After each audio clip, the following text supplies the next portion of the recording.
Okay, ಇನ್ನು ನಾಗಮಂಗಲದಲ್ಲಿ ನಡೆದಿತ್ತಲ್ಲ ಗಲಾಟೆ, ಈ ವಿಚಾರಕ್ಕೆ ಸಂಬಂಧಪಟ್ಟಂತೆ ಬಿಜೆಪಿ ಒಂದು ಸತ್ಯ ಶೋಧನಾ ಸಮಿತಿಯನ್ನು ರಚನೆ ಮಾಡಿತ್ತು. ಆ ಸತ್ಯ ಶೋಧನಾ ಸಮಿತಿ ಈಗ ವರದಿಯನ್ನು ಸಲ್ಲಿಸಿದೆ. ಬಿಜೆಪಿ ರಾಜ್ಯಾಧ್ಯಕ್ಷ ವಿಜಯೇಂದ್ರ ಅವರಿಗೆ ವರದಿ ಸಲ್ಲಿಕೆಯಾಗಿದೆ.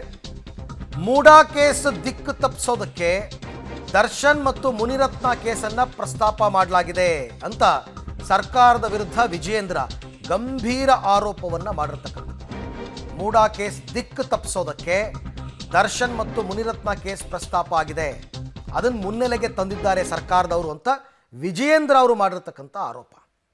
ಸತ್ಯಶೋಧನಾ ವರದಿ ಏನಿದೆ? ಡಾಕ್ಟರ್ ಅಶ್ವಥ್ ನಾರಾಯಣ್ ಅವರ ನೇತೃತ್ವದಲ್ಲಿ ಒಂದು ಟೀಮ್ ರಚನೆ ಆಗಿತ್ತು. ಆ ವರದಿಯನ್ನು ಈಗ ವಿಜಯೇಂದ್ರ ಅವರು ಕೊಟ್ಟಿದ್ದಾರೆ ಮತ್ತು ಇದನ್ನು ಸರ್ಕಾರಕ್ಕೂ ಒಂದು ವರದಿಯನ್ನು ಕೊಡ್ತಾರಂತೆ.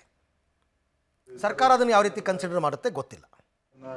ನೋಡಿ, ಈ ಥರ ಇನ್ಸಿಡೆಂಟ್ ನಡೆದಾಗೆಲ್ಲ ದರ್ಶನ್ ಕೇಸನ್ನು ಎತ್ತಿಡಿತಕ್ಕಂಥ ಕೆಲಸ ಮಾಡಿದ್ರು. ರಿಪೀಟೆಡ್ಲಿ ಅದನ್ನೇ ಪ್ಲೇ ಮಾಡಿಸೋದು. ಈ ಮುನಿರತ್ನ ಇಟ್ಕೊಂಡು ಕೂತಿದ್ದಾರೆ. ಸರಿ ತಪ್ಪು ಬೇರೆ. ನೋಡಿ, ಈ ಥರ ಇನ್ಸಿಡೆಂಟ್ ನಡೆದಾಗೆಲ್ಲ ದರ್ಶನ್ ಕೇಸನ್ನು ಎತ್ತಿಡಿತಕ್ಕಂಥ ಕೆಲಸ ಮಾಡಿದ್ರು. ರಿಪೀಟೆಡ್ಲಿ ಅದನ್ನೇ ಪ್ಲೇ ಮಾಡಿಸೋದು.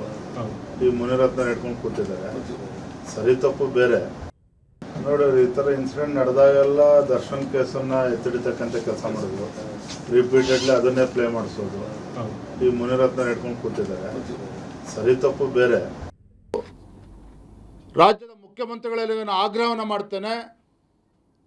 ನಾಗಮಂಗಲದಲ್ಲಿ ನಡೆದಿರ್ತಕ್ಕಂಥ ಘಟನೆ ಇರ್ಬೋದು, ನಿನ್ನೆ ದಾವಣಗೆರೆಯಲ್ಲಿ ನಡೆದಿರ್ತಕ್ಕಂಥ ಘಟನೆ ಇರ್ಬೋದು, ಸರಿಯಾದ ತನಿಖೆ ಆಗಬೇಕು. ನಿಮ್ಮ ನೇತೃತ್ವದಲ್ಲಿ, ನಿಮ್ಮ ಸರ್ಕಾರದ ನೇತೃತ್ವದಲ್ಲಿ ಯಾವುದೇ ರೀತಿ ತನಿಖೆ ಆಗೋದಕ್ಕೆ ಸಾಧ್ಯ ಇಲ್ಲ. ಈ ಒಂದು ಘಟನೆಗಳ ಬಗ್ಗೆ NIA ಇಂದನೇ ತನಿಖೆ ಆಗಬೇಕು. ಇದು ನಮ್ಮ ಆಗ್ರಹ ಇವತ್ತು. ಹಾಗಾಗಿ ಮಾನ್ಯ ಮುಖ್ಯಮಂತ್ರಿಗಳು ಆಗ್ರಹವನ್ನು ಮಾಡ್ತಾ ಇದ್ದೇವೆ. ಅಲ್ಪಸಂಖ್ಯಾತ ತುಷ್ಟೀಕರಣ ರಾಜಕಾರಣವನ್ನು ಬದಿಗಿಡಿ.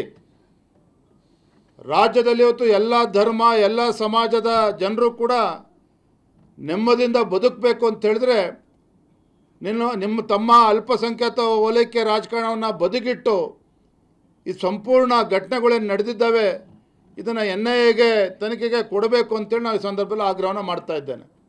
ಸತ್ಯಶೋಧನಾ ವರದಿ ಏನಿದೆ ಅಂಶಗಳು, ಅದು ಬಹಳ ಮುಖ್ಯ. ಬಿಜೆಪಿಯವರು ಏನು ಆರೋಪ ಮಾಡ್ತಾ ಇದ್ದಾರೆ, ಹೆಂಗೆ ನಡೀತು ಈ ನಾಗಮಂಗಲ ಇನ್ಸಿಡೆಂಟು, ಯಾರು ಪ್ರಚೋದನೆಗೆ ಒಳಗಾದವರು ಯಾರು? ಯಾಕೆಂದರೆ ಬೇರೆ ಬೇರೆ ಆರೋಪ ಕೇಳಿಬಂತು. ಯಾರೋ PFI ಅವರಿದ್ದಾರೆ ಕೇರಳದವರು ಅಂತಂದರು, ಆಮೇಲೆ ಬಾಂಗ್ಲಾದೇಶಿಯರಿದ್ದಾರೆ ಅಂತಂದರು. ಈ ಎಲ್ಲ ಆರೋಪಗಳಿಗೆ ಅವರು ಜಸ್ಟಿಫಿಕೇಶನ್ ಕೊಡಬೇಕಲ್ಲ. ಈಗ ಏನಿರುತ್ತೆ ಅಂತಕ್ಕಂಥದ್ದು ನೋಡೋಣ.